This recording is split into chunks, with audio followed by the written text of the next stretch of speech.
Donald Trump has arrived in China on a 2-day visit. And the US president paused to take in the precision of the display. He once promised to take a hard line on China.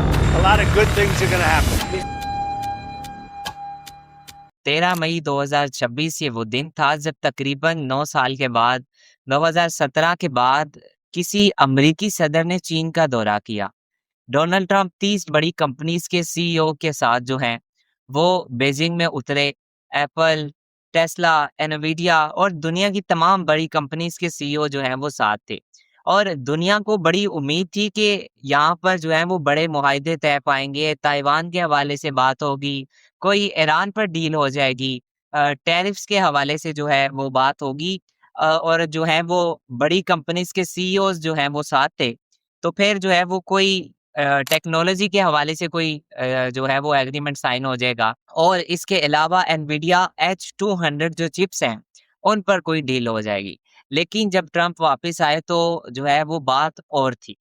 सबसे पहले protocol देखें कि जब Trump जो है वो 30 बड़ी companies के सीईओ के साथ जो है वो बीजिंग में उतरते हैं तो वहां पर उन्हें जो है वो रिसीव करने के लिए सदर शी जिनपिंग जो है वो खुद वसूल करने के लिए उन्हें बिल्कुल भी नहीं आए।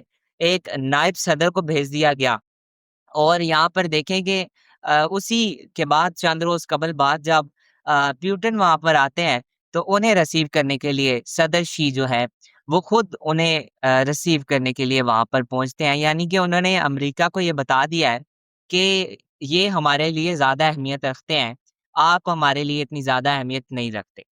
उसके बाद जो है वो ट्रंप को देवताई स्टेट गेस्ट हाउस में ले जाया जाता है। अब ये कोई आम होटल नहीं है बल्कि ये बीजिंग का तारीखी और जो है वो सिफारती कंपाउंड है। बड़े रकबे में फैला हुआ ये कंपाउंड जिसके चार तरफ बड़ी बड़ी दीवारें हैं, इंतहाई सख्त सिक्योरिटी के अंदर ये कंपाउंड है। जब यहाँ पर आप किसी मेहमान को ठहराते हैं तो आप सिर्फ एक मेहमान को नहीं ठहरा रहे होते बल्कि एक तरह की आप उस पर निगरानी रख रहे होते हैं। पहले यहाँ पर चीन के कदीम बादशाह रहा करते थे लेकिन अब यहाँ पर सिर्फ वही आते हैं जिन्हें चीन अहम समझता है। लेकिन एक और साथ भी इन्हें ये एहसास भी दिलाता है कि आप जो है वो चीनी हुकूमत की मेहमान नवाजी के ताबिया हैं। जब कंपाउंड के अंदर डोनाल्ड ट्रंप को ले जाया जाता है तो डोनाल्ड ट्रंप सदर शी से पूछते हैं कि ये सिर्फ मेरे लिए खोला गया है कि यहाँ पर पहले कोई नहीं आया। तो फिर वो जवाब देते हैं कि यहाँ पर दुनिया के बहुत कम लीडर आए हैं और आपसे पहले सिर्फ प्यूटन आए थे। यानी उन्होंने ये भी बता दिया फिर से कि वो हमारे लिए ज्यादा ही अहमियत रखते हैं। वैसे तो दोनों ममालिक जो बड़े हैं इनके दरमियान बड़े मुहाइदों की उम्मीद थी लेकिन चीन ने सिर्फ जो है वो 200 बोइंग त्यारे जो हैं वो खरीदने का फैसला किया है और उसके अलावा अमेरिका के जो एग्रीकल्चरल प्रोडक्ट्स हैं वो खरीदने जा रहा है चाइना।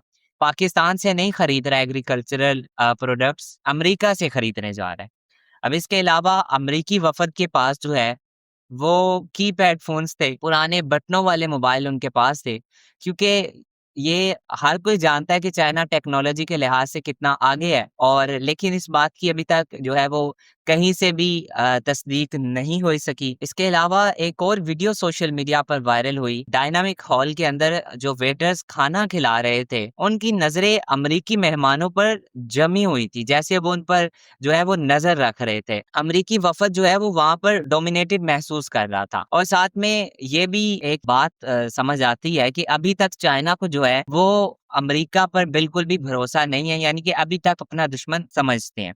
अब यहाँ पर सवाल यह है कि दुनिया की बड़ी ताकतें इतनी कमजोर क्यों नजर आ रही हैं। एक तरफ वो मुल्क है जो 950 अरब डॉलर पे अपनी फौज पर लगा रहा है तो दूसरी तरफ मुल्क में सियासी लड़ाइयां अरूज पर हैं और अमेरिका के जो अपने शहर हैं उनका हाल देख लें। वहां पर दौलत जो है वो चंद हाथों में समेटी जा रही है और बाकी अवाम जो है वो गुर्बत की चक्की में और बेरोजगारी की चक्की में पिसती जा रही है। जब मुल्क के अंदर जो है वो ये हाल होगा, मुल्क अंदर से इतना मजबूत नहीं होगा तो फिर जो है वो बाहर से उसका रोब जो है वो खुद ब खुद खत्म हो जाएगा। लेकिन चीन भी कोई सुपरमैन नहीं है। वो चाइना जो टेक्नोलॉजी में इतना आगे है और इसमें तरक्की करता जा रहा है, ये भी नजर आ रहा है कि चाइना की जो रफ्तार है वो सुस्त हो गई है। लोगों की तनख्वाहें जो है वो वहां पर नहीं बढ़ रही, रियल एस्टेट का जो बिल है वो फट रहा है और आबादियां जो है वो बूढ़ी होती जा रही हैं और आबादियों में इजाफा भी होता जा रहा है। और अब ये टकराव जो है ये सिर्फ तिजारत का टकराव नहीं है, बल्कि ये टकराव जो है वो अना का भी है। आप इस बारे में अपनी क्या राय रखते हैं, कमेंट्स में जरूर दीजिएगा। जल्द मुलाकात होगी एक नई वीडियो के साथ। We will be right back. अल्लाह हाफिज।